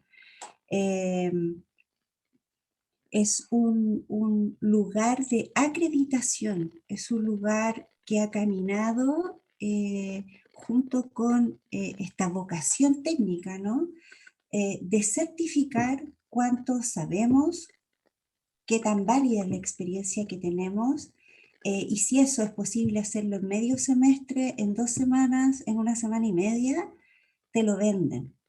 La universidad está haciendo cumpliendo ese rol de expendedor de títulos, de certificados, de diplomados, de el post, toda la participación en un proyecto, todo aquello que tienes que acreditar. Así es que nuestra gran distinción entre, qué sé yo, la Universidad de Chile, la Universidad Católica y el Instituto X, que acredita que puede ser un carpintero calificado, es lo que está primando hoy. En ese sentido quería decir que la universidad es un referente, tal vez es una mala palabra, porque no es un referente desde el punto de vista de lo que hemos comprendido tradicionalmente como la universidad, un lugar de pensamiento y, como decía Ernesto, un lugar que precisamente porque es el espacio del pensamiento defiende su autonomía, defiende la libertad que tiene de pensar. ¿Qué es lo que, para dónde camina la universidad hoy día? No creo que camine, y en eso voy a ser tan pesimista como Andrés, o tal vez más, cosa que veo difícil, pero en fin. Creo que camina hacia esta función expendedora de acreditaciones cada vez más. Creo que eso no sé, o sea, no veo nada en Occidente hoy día, y no solo en el caso chileno, en Occidente, que nos muestre señales de que es posible pensar, o tener la esperanza al menos, de que la universidad se haga, no que recupere, pero al menos que se haga un espacio de reflexión respecto de su propia función. Hoy día hablamos sobre temas científicos y esos temas científicos son temas porque son financiados, porque forman parte de una campaña de interés, responden a grupos de interés. Un día en el 2000 hablamos de la robotización, después hablamos de la automatización del trabajo, etc. Y esos temas se investigan y sobre esos temas se pone capital e inversión, precisamente porque son el asunto que importa. Y la producción respecto de temas que son desconocidos, que no le importan a nadie, y que en ese sentido no entran en la escala de la paperización, quedan fuera. Entonces estamos investigando acerca de lo mismo, estamos hablando acerca de lo mismo constantemente. Esa es nuestra producción científica hoy día, y nuestra producción reflexiva hoy día. Entonces, no creo que la cosa vaya en una ruta muy positiva, la verdad. Muchas gracias, Claudio. Muchas gracias, María, por la intervención y por la respuesta. No sé si alguno de los dos, Néstor o Andrés, quieren añadir algo a la respuesta o... De un comentario en los fines de los 50, 60, el rector Gómez Millas hablaba de cómo a los alumnos con la educación profesionalizante, me disculpan, iba a buscar la cita, pero me voy a demorar más.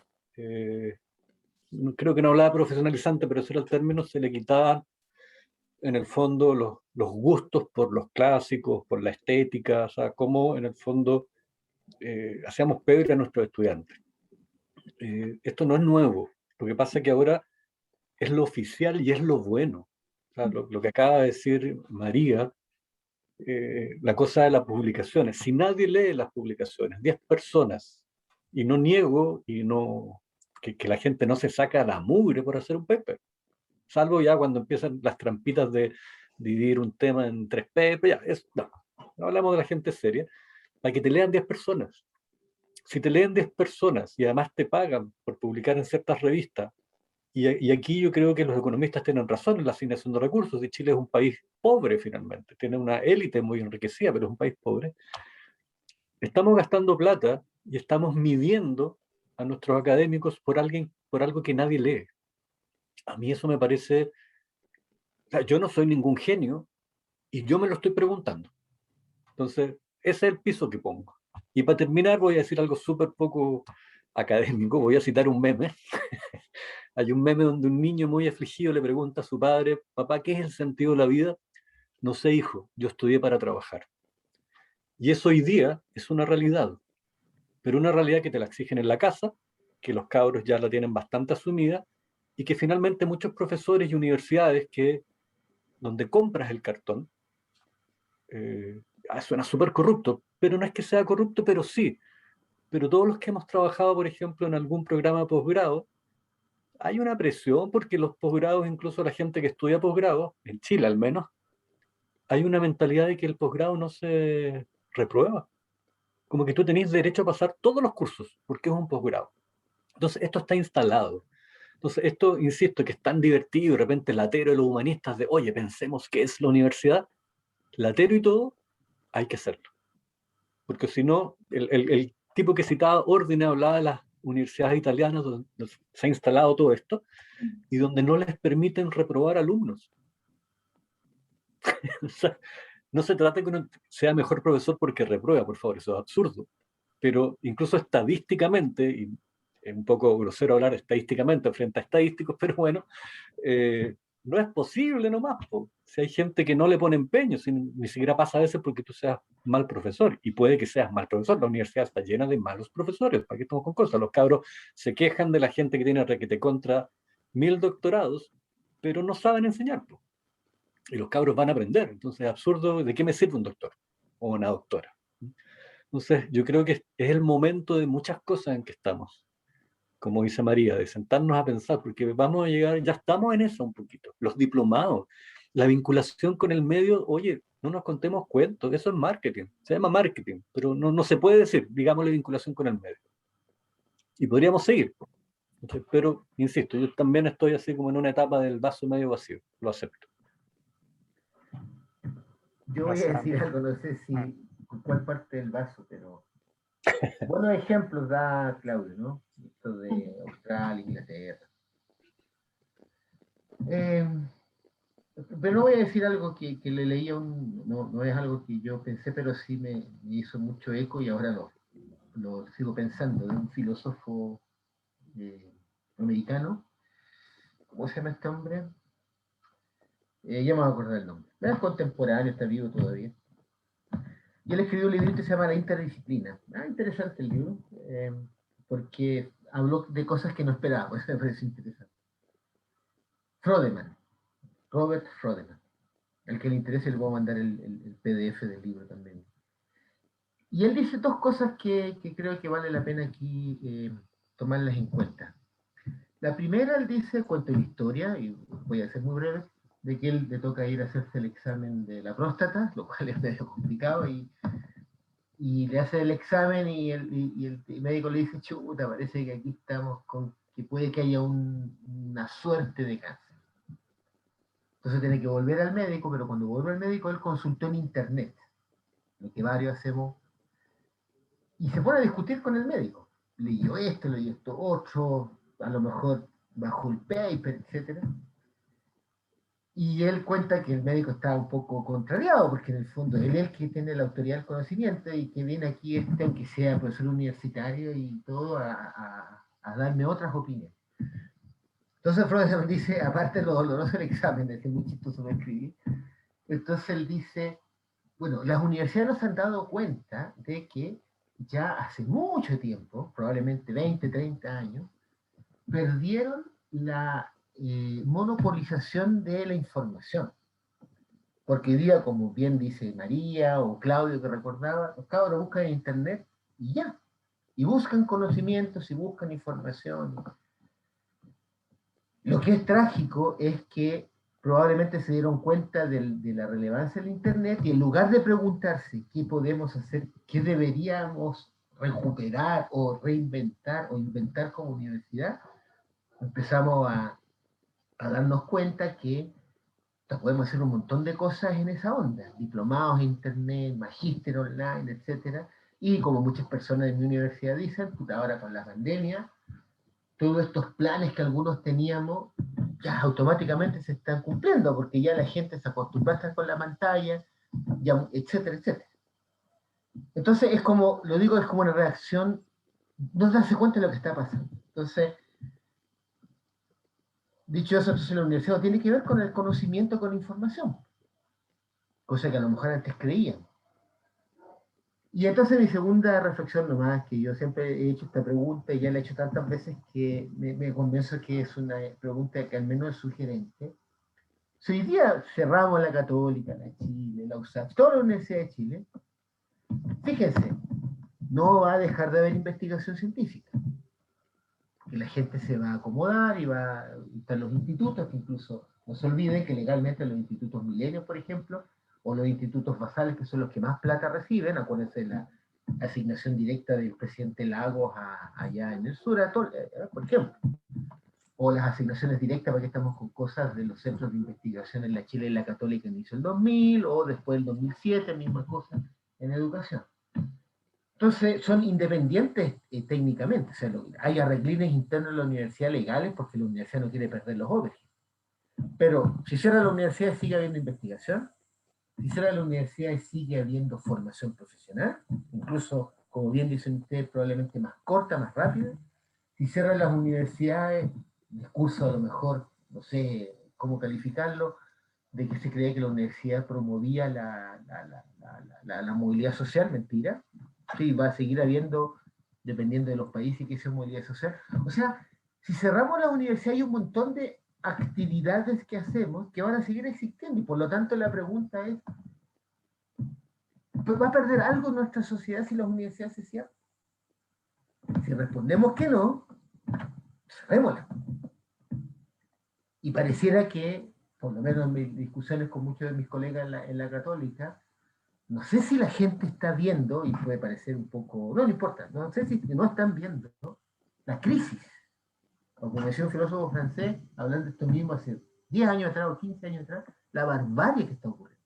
O sea, no sabemos cuál es para mí, el sentido de la universidad, o pensar en el sentido de la universidad es preguntarnos qué hace la universidad que si se cerrara, no existiría ese lugar en la sociedad, que hace algo, no sabemos qué todavía. Eso. Muchas gracias. Muchas gracias por las respuestas. ¿Alguien más quiere hacer alguna pregunta o dar alguna reflexión respecto de la conversación? Recuerden que esto es una conversación pendiente, así que si hay alguien que quiera intervenir, no hay ningún problema, siéntase con toda la libertad del mundo.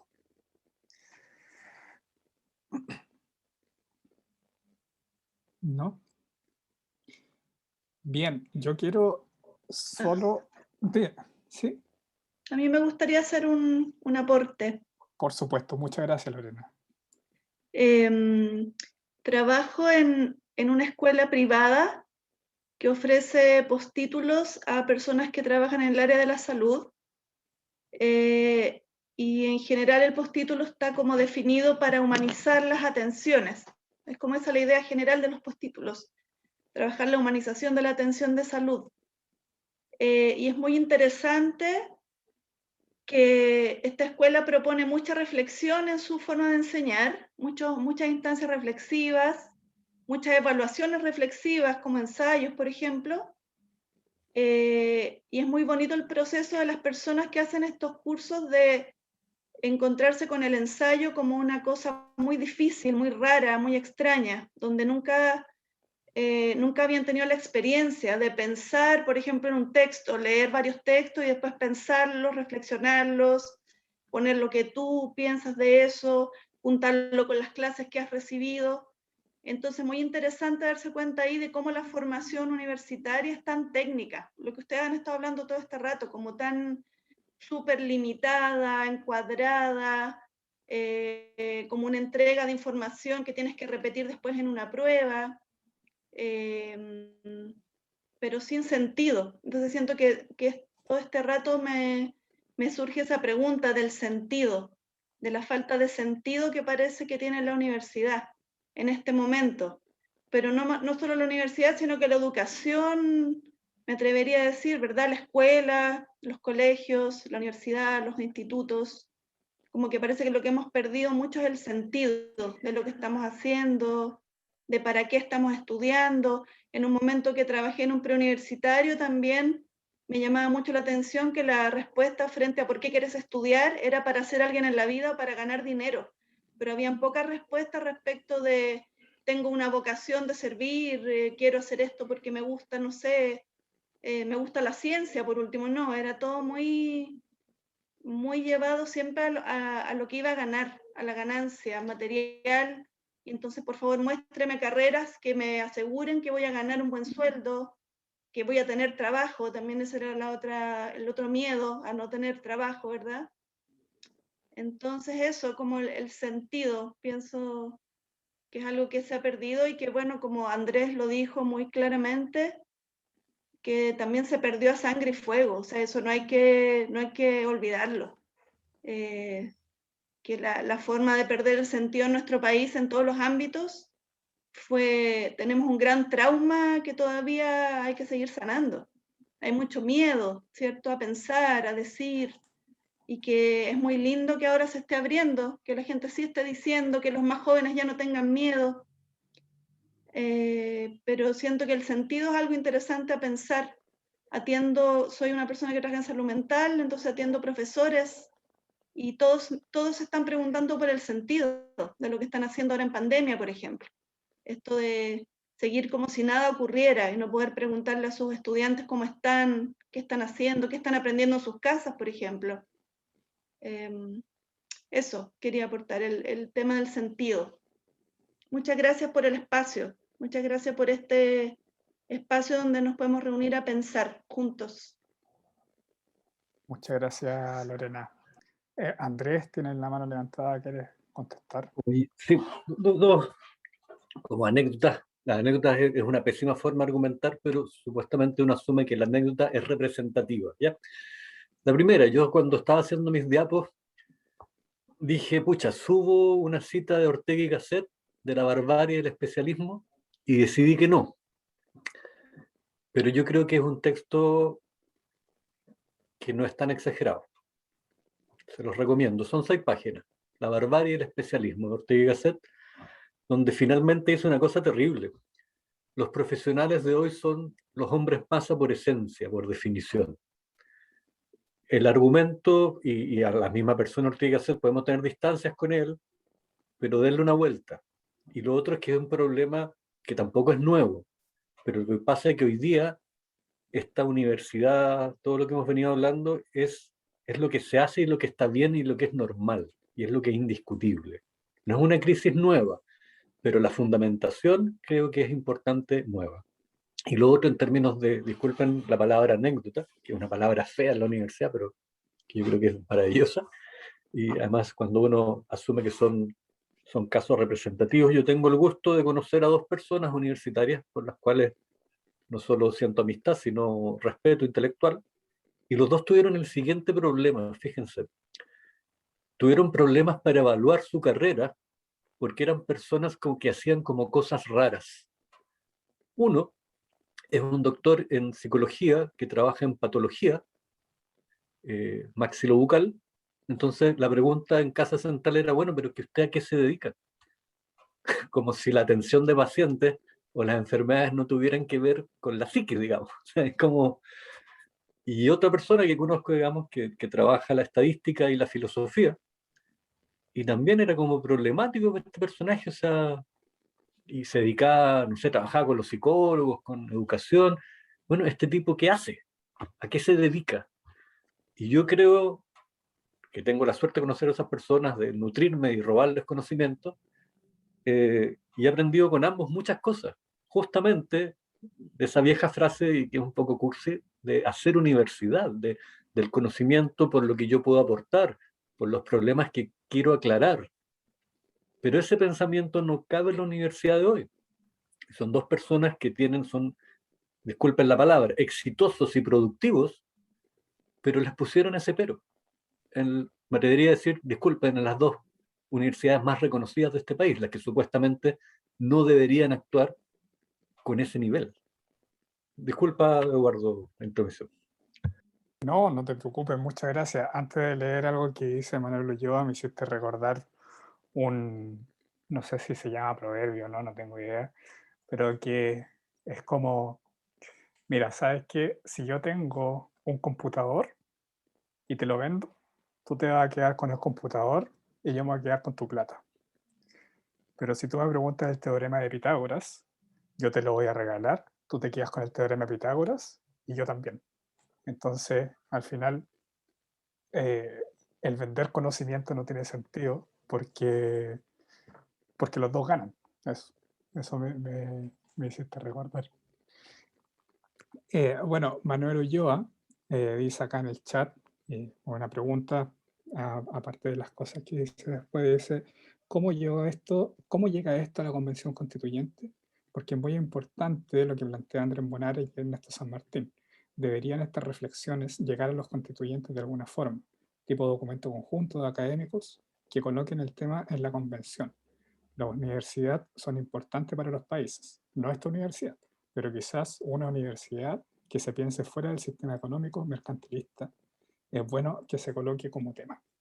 Sí, bueno, Manuel, yo me atrevo a pseudo contestarte en el sentido de que todo este coloquio, este ciclo de coloquio, nació con esa intención, como poner en la mesa cómo juntar política con ciencia en el sentido de justamente antes de la constituyente. Nosotros lo pensamos justamente antes de hacer el primer coloquio, creo que fue el fin de semana antes de la elección. Entonces, esa fue nuestra iniciativa, ¿ya?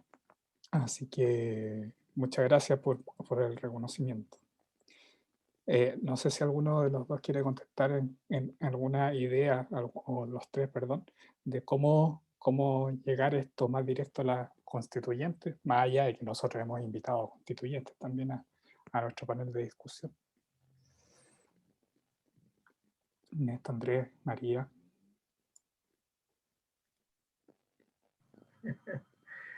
Yo tampoco tengo idea, pero voy a decir nomás los esfuerzos que intentamos hacer, que, no sé, personalmente, bueno, y también con las personas que trabajamos juntos, Eduardo, Fabián, qué sé yo, intentamos estar involucrados con algún movimiento social en el Distrito 11.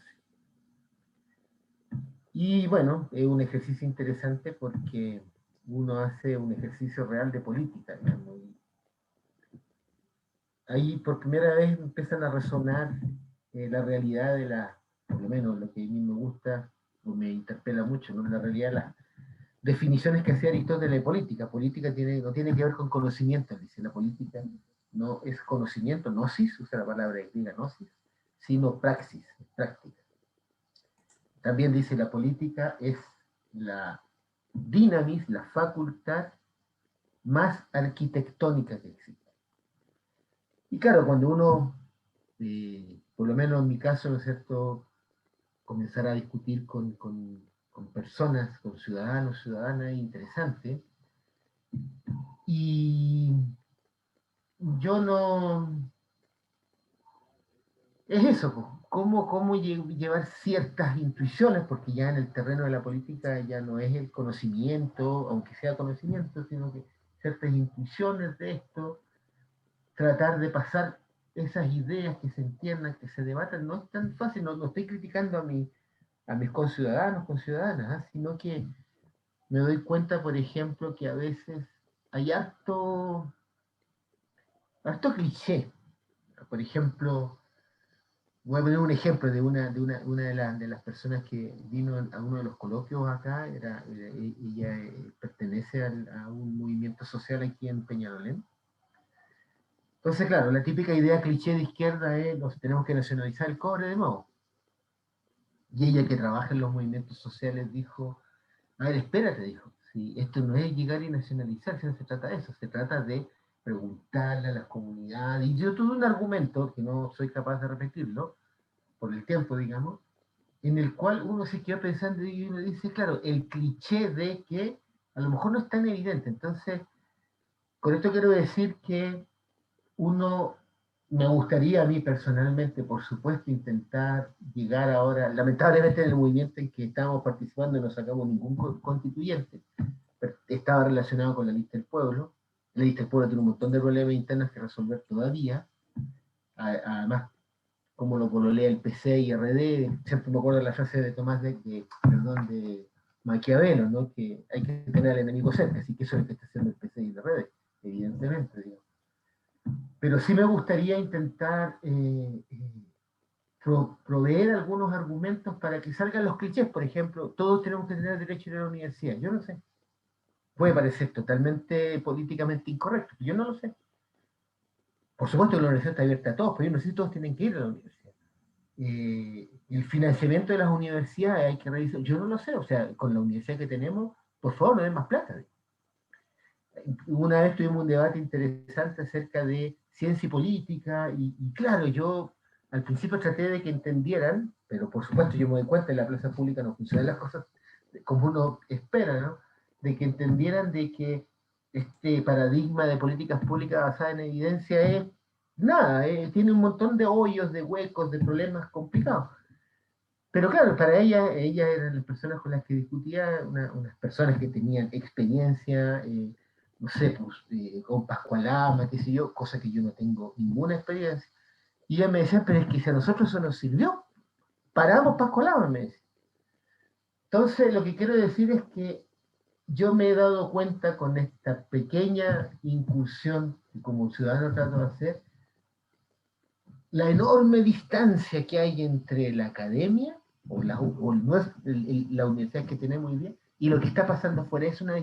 Pero también es una distancia no solamente porque estemos encerrados en un lado y en el otro no, sino que porque la política tiene que ver con la práctica y no con el conocimiento.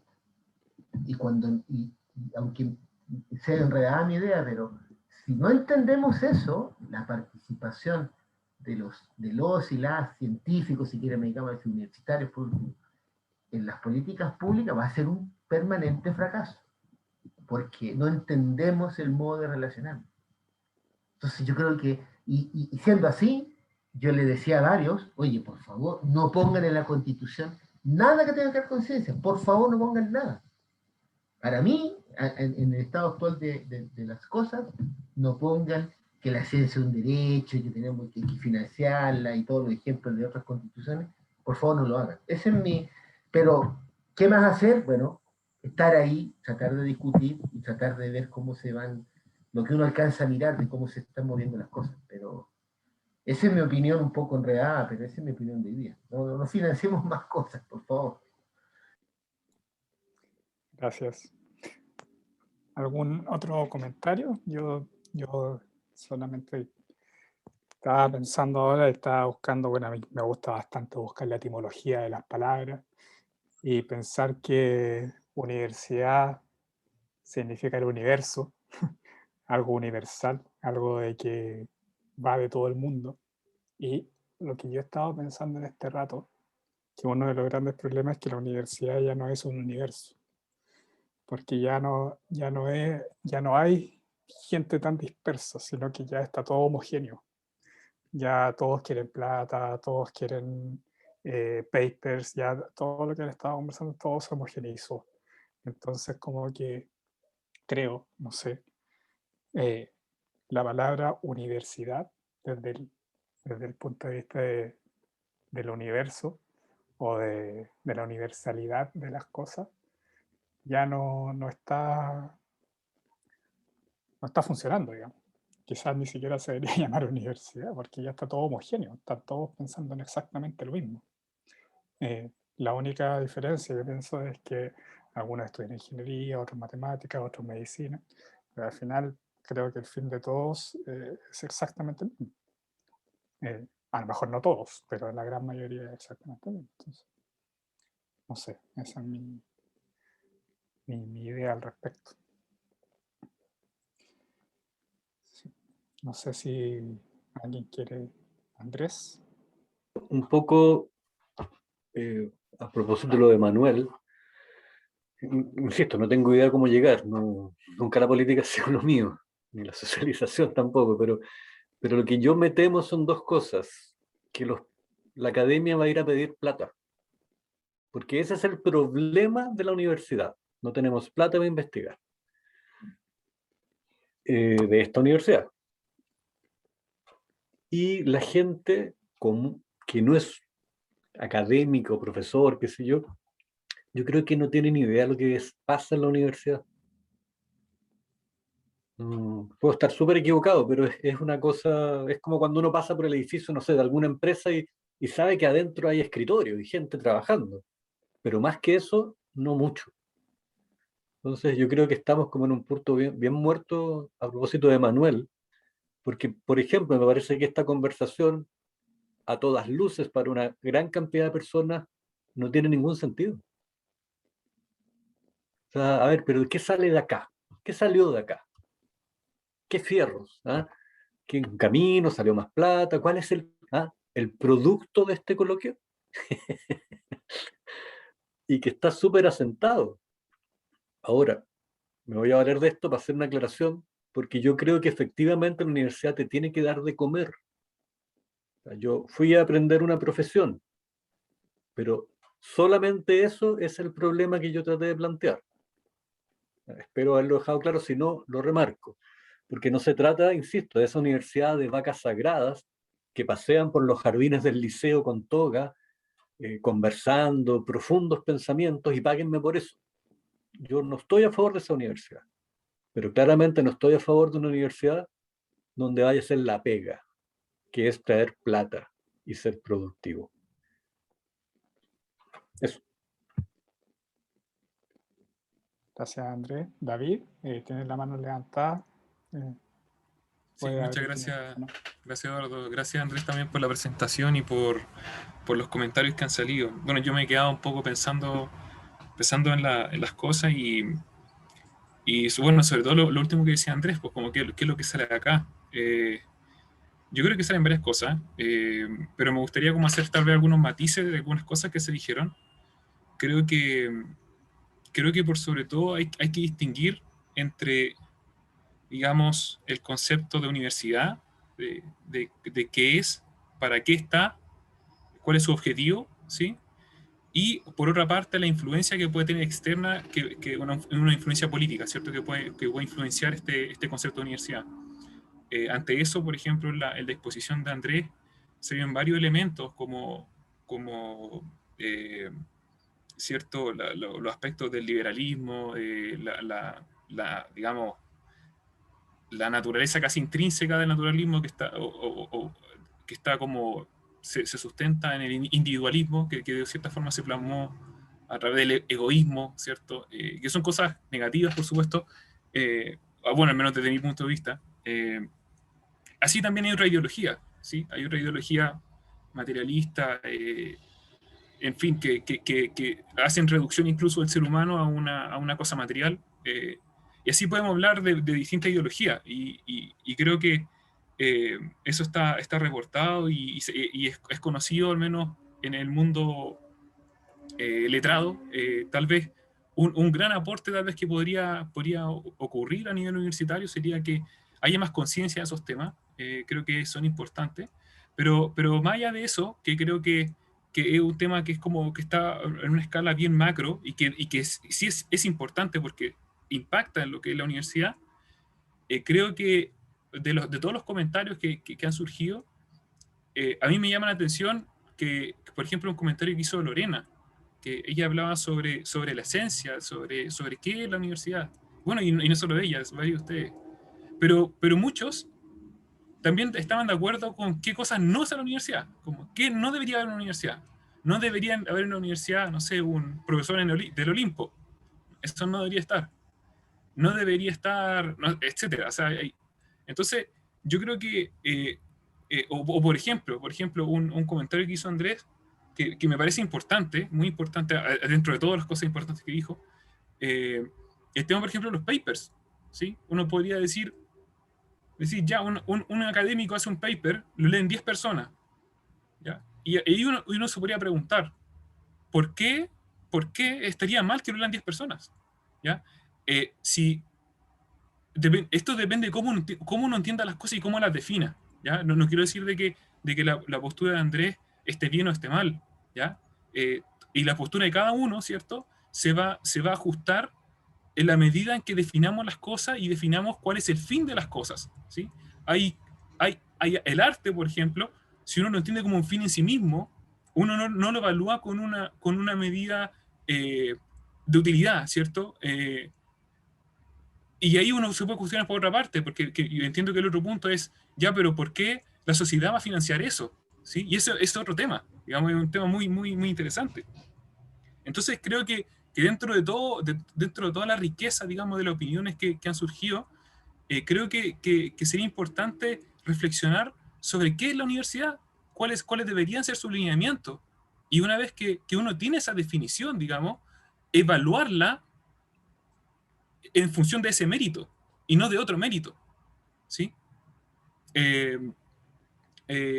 No, en realidad por ahí da mi comentario.